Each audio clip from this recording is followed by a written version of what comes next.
Alright my friends, so since Sparkle is coming tomorrow, I wanted to create this video to give you my opinion about how to optimally build her, and let me know your opinion about it in the comments section below. Now before we start, don't forget to subscribe, like and share to support the channel, and without any further ado, let's just get started.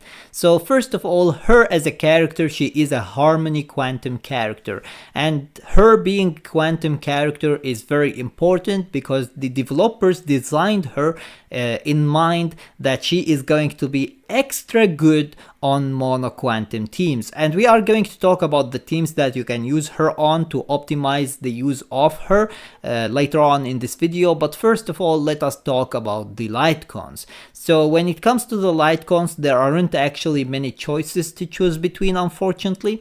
The absolute best light con is obviously, just like any other character, her own light con, but since I know that there aren't many people who summon on light con banners, the other two choices are going to be Planetary Rendezvous in case you are planning on using her on mono quantum team, which will be as you will see later on, the best team you can use her on, or you can use also Brawny as light con in case you have it. Maybe if you lost the 50-50, or if you didn't get lucky on the Lightcon banner and you couldn't pull basically the Lightcon that you wanted, and you pulled instead Brawny as Lightcon, or in case you have enough material to buy the Lightcon from the shop, then in that case Brawny as Lightcon is going to be very good for her in case you plan on using her on other teams.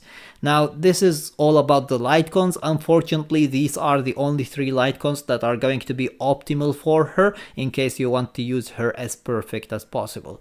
Now when it comes to the planar ornament set, there are actually 2 different sets that you can use on her. The first one is the Broken Keel, which is going to increase her effect resistance by 10%. Since she is a Harmony type character, it is going to be very useful for her to basically have higher resistance, because that is going to lower the chance of her being debuffed and prevented from using her turn. So that is going to be very good for her. And also if her effect resistance is basically 30% or higher, she is going to also increase all allies critical damage by 10%, which is going to be very helpful for the entire team. And once again, for a Harmony character, she is going to be buffing the team even furthermore, which is very good for her. Now the other set that you can use on her is the Fleet of the Ageless.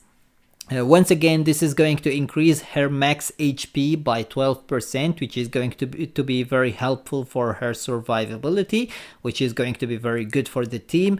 And then when the wearer's speed is basically 120 or higher, all allies attack increases by 8%. So once again, she is going to buff the team even furthermore, which is going to be very helpful for the team as an entire team. Now, when it comes to the relics set, there are actually 2 sets, but not really. There is only one set that is perfect for her and optimal for her, and that is the Messenger Traversing Hackerspace set, obviously because of the fact that it is going to increase her speed by 6%. And then when you have the 4 set piece, you are going to be able to also increase the speed of the entire team by 12%, which is extremely valuable for any Harmony character. So I think that this is the absolute best set that you can use for her.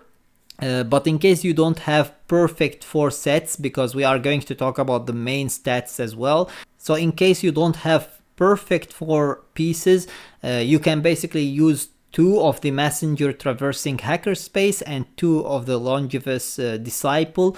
The 2 of the Longevous Disciple are going to be survivability, because they are going to increase your max HP by 12%, and then the Messenger Traversing Hackerspace is going to increase your speed by 6%, which is going to be very helpful for the character herself. Now, we know about the planar ornament set and about the relic set. Now what about the stats? And when it comes to the main stats, you want basically for the body piece, you want critical damage.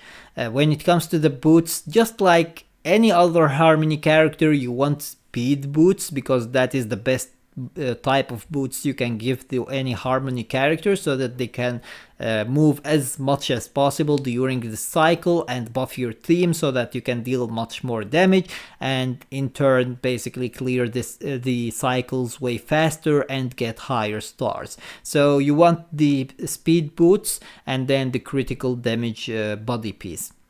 Then when it comes to the planar ornament, when it comes to the orb, you want basically HP or defense for survivability, because these are going to be the best choices for her. You want her to stay as tanky as possible as well, because of the fact that you don't want her to die with one attack from hard bosses.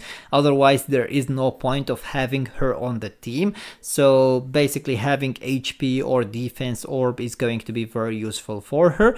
And then when it comes to the rope, you want energy regeneration, so that you can use her ultimate as much as possible and buff the team as much as possible.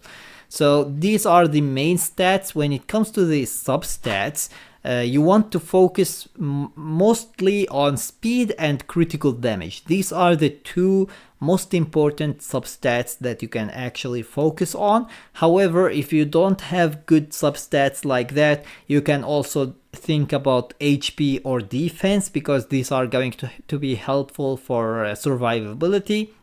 And other than that, you can focus also on effect resistance, just to increase your effect resistance for the broken kill planar ornament stats, so that you can get that 30% effect resistance stats, so that you can get the maximum potential of that broken kill ability as well. So these are basically the substats. Now when it comes to the teams, there are actually many characters that are going to synergize with her very well, but mainly the characters that are going to eat skill points so much, like Dan Hong and Seilei, are actually the characters that you want to run with her, because of the fact that she can increase your skill points to 7. So she gives you 2 extra skill points that you can eat without any problems, and that is going to help the team overall, especially when it has someone who eats skill points like Dan Hong, Imbibitor Lunay, or basically Seilei. Now there is also Qing Chui, which you can also use, and she eats a lot of skill points as well, and she is a quantum type character. And as I said before, the developers created her in mind that she is going to be basically extra good on quantum type teams,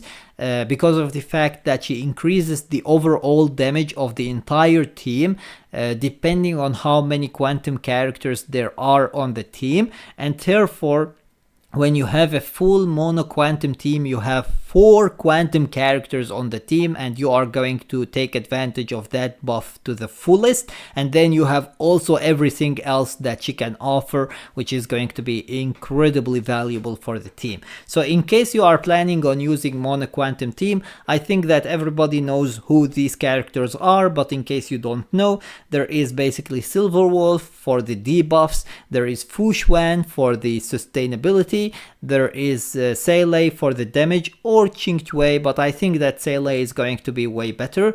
And then there is also Sparkle for the buffs. So this is the mono quantum team that you can use.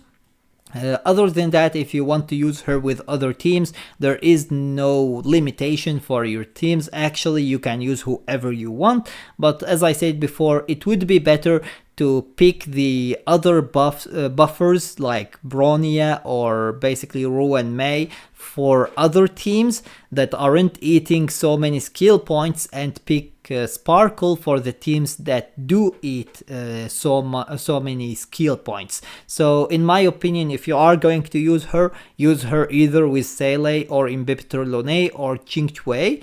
And then there is also maybe Dr. Ratio, who eats a lot of energy points as well. There is actually Jing Yuan as well, but I really don't know if you want to use Jing Yuan with her or with Ruin Mei, because Ruin Mei would be perfect for him as well, since he deals damage on everybody, and basically by that, if he breaks the toughness of everybody, he is going to deal incredible damage on all of them. So that is something to consider, but other than that, he does need to use his skill every single time he actually move, so she is going to definitely be very useful for him. Anyways, this is pretty much everything for today. I just wanted to let you know my opinion about how to build her as optimal as possible. And as I said before, let me know your opinion about it in the comments section below. And I hope that you enjoyed the video. And if you did, please give it a thumbs up and share it with your friends so that they can enjoy it too. And if you got any useful information from this video, or if you enjoyed it, make sure to subscribe my channel and turn on the notification bell beside it so that you stay notified with everything new about Honkai Star Rail. And with that being said, see you as always in the next video of Honkai Star Rail.